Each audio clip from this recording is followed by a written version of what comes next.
Alright guys, it's Shawnee. Just a tiny little video for you this morning. As always, thanks for joining me. It's nice having you here.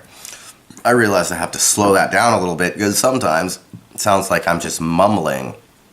So, today is just a short little video about carving. And I didn't do any carving till a couple weeks ago. You know, I've done a little off and on whittling my whole life, but never really tried carving anything like a spoon or cups or anything like that.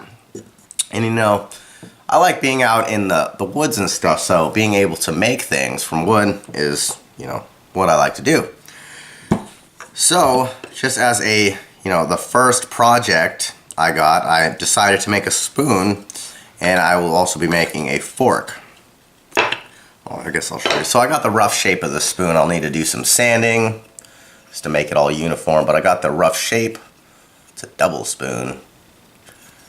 So I'll need to sand it, make it even. And then I got my fork laid out, and then it has another little deal there, spoon back there. So I'll need to cut that out. But, you know, I was having the hardest time for a long time because I never had a hook knife or anything. But a few weeks ago I was watching Dave Canterbury's video on carving. And I never even thought about this before, but one tool he says is a really good tool is a gouge. And this is just for digging out concaves and things. I think if you're going to get a gouge, you're not going to find it cheap. This was almost 50 bucks, but this is made in Swiss, so Switzerland. This is good metal. This is about the same kind of quality as the Granfers. That's why this little thing's almost 50 bucks. But with this, you know, I was able to do the concaves for the spoon, as well as it's good for if you're doing rounded sides like that. You can round them really easily. You know, but this is more for digging down like that. So this is an awesome tool to get a gouge, and they have little baby ones or they have super thick ones. I just decided to get, you know, a manageable size one, good for bowls and cups. Which, my next project, I want to make a kuksa. And if you've watched Dave's videos before, I've been watching Dave. I think I discovered him probably because Dual Survival. But I've been watching him ever since Dual Survival was on. So what was that, 2008, 2009? So I've been with him for a while. He gives you a lot of good information. And, you know, one thing, it's crazy. It's like some people, I'm ranting a little bit right now.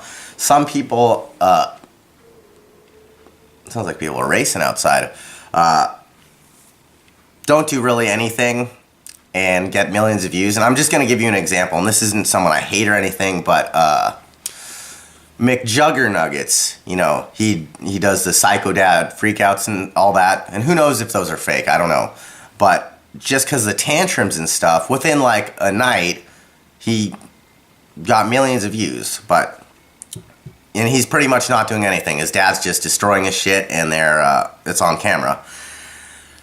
And he has millions of subscribers, which is ridiculous, because Dave Canterbury has been giving us videos for years and years and years. He has hundreds of videos out there, and he only has like 500,000 subscribers, and he's giving us great information, you know, from the bottom of his heart information, just pouring information out every day, and he only has 500,000 subscribers almost. So, I don't know, it's just like content maybe. There's a lot of people that would rather watch really stupid stuff than in educational information. But back to the carving. One thing I was using is the gouge. Very, very, very helpful. Another tool, just the axe. And then I got my Condor bush lore. And this has been awesome. It's just the perfect size for all these. So, if you guys are trying to carve, and by the way, this is walnut. This is one of the hardest woods I've ever had to carve through. Crazy hard. But yeah, if you are looking into carving, I would say, because usually, got a burp. usually everyone has a knife to start out with. I would say the second thing you should get is either or a gouge or a hook knife, but I decided to use a gouge. The place where I went didn't have a hook knife, but I'm so happy with this. This is, you know, enabled me to do the spoons. It's gonna be a sweet little spoon. And this is like the first one I've ever made, so I'm pretty proud of this. And like I said, I've never done any carving before, so pretty proud. And I'm not done. I still need to sand and make it look a little bit better. But yeah, guys, if you're trying to carve, it's really not that hard. I don't live near a forest, so unfortunately I have to go to a place, like places to buy wood, like these blocks. What is this? This is African mahogany. This will turn into something good. But holy crap, is wood expensive.